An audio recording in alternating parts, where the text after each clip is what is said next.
Okay, let's dive right into this explainer. Today, we're going to explore a truly fascinating dichotomy in the sports world. On one hand, we've got the comforting, almost mathematical certainty of baseball analytics. And on the other, the absolute heart-pounding chaos of the NBA playoffs. We're going to look at two totally distinct matchups happening right now that perfectly capture this contrast. First, we'll examine the Los Angeles Dodgers taking on the Miami Marlins, a game that, frankly, the data tells us is basically a foregone conclusion. Then, we'll pivot over to the hardwood, where the scrappy Orlando Magic are throwing the script completely out the window against the top-seeded Detroit Pistons. But before we get into the nitty-gritty of the numbers and the highlights, let's start by asking ourselves a really fundamental question about why we even watch sports in the first place. If you had to choose, do you prefer the safety of a sure thing or the sheer thrill of an impossible upset? Like, would you rather place your trust in reliable, data-driven expectations that unfold exactly as predicted, or do you prefer to strap in for the wild, totally unpredictable ride of underdog magic? Keep that question rolling around in the back of your mind as we get into the facts. Section 1. Dodgers dominate the data. The expected MLB matchup. When you stack the team stats side by side, this game honestly looks less like a competition and way more like a mathematical inevitability. The crucial point here is how these two teams are performing based on location. The Dodgers are absolute Goliaths at home. They're boasting an 11-4 record at Dodger Park, backed by a suffocating 2.93 pitching ERA. Meanwhile, the Marlins have historically struggled on the road, and they're limping into this series with a dismal 3.12 away record. Their road pitching sits at a rough 5.82 ERA, which ranks as the second worst in the entire league. It's a textbook case of an unstoppable force meeting a highly movable object. And the gap widens even further when we check out the specific starting pitchers taking them out.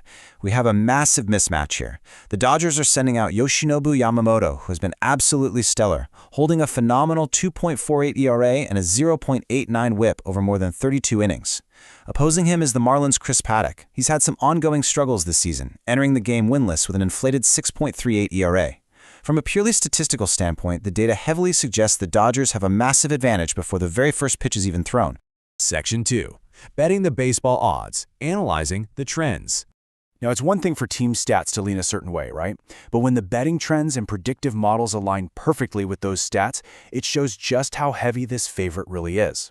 These stark betting trends completely validate the narrative of Los Angeles' total dominance.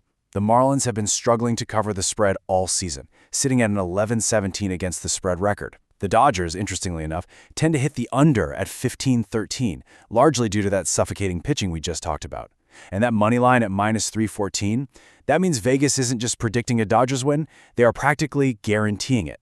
Furthermore, the NBC Sports predictive betting model, which calculates projections based on past performance, player matchups, and ballpark info, has reached a very clear consensus. The model was recommending taking the Dodgers on the money line, the Dodgers to cover the minus 1.5 run line spread, and the total to go under 8.5 runs. The data is literally pointing in one single direction. The Dodgers are going to cruise to an easy, low-scoring victory at Dodger Park. It is the absolute definition of a safe bet. But as we pivot away from baseball for a second, I want you to keep this massive number 8 in mind. Because while the numbers in Los Angeles are behaving exactly as expected, over in the NBA, an 8 seed is completely defying all logical expectations. Section 3. Magic Shock. The number 1. The unexpected upset. Welcome to the unpredictable thrill of the NBA playoffs, where the scrappy 8-seeded Orlando Magic have just pushed the number 1 seed, the 60-win Detroit Pistons, to the absolute brink of elimination. This is where the data gets thrown right out the window. The Magic rode a wave of unbelievable energy from a frenzied Blue Cloud home crowd to secure an incredibly gritty 94-88 victory in Game 4. And this wasn't a fluke. This was a hard-fought battle where the teams traded double-digit leads. The result?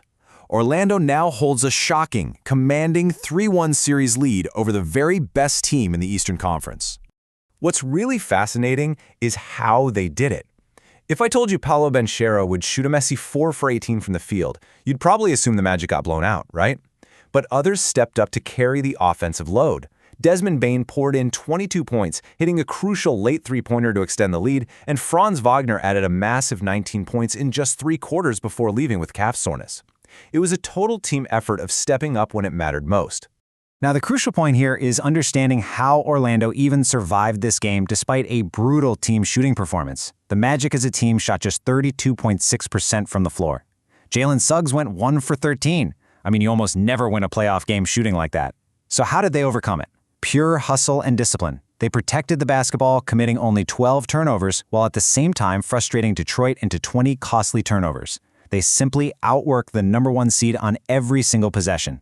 The absolute turning point, the moment where you could literally feel the upset becoming a reality, arrived in the fourth quarter.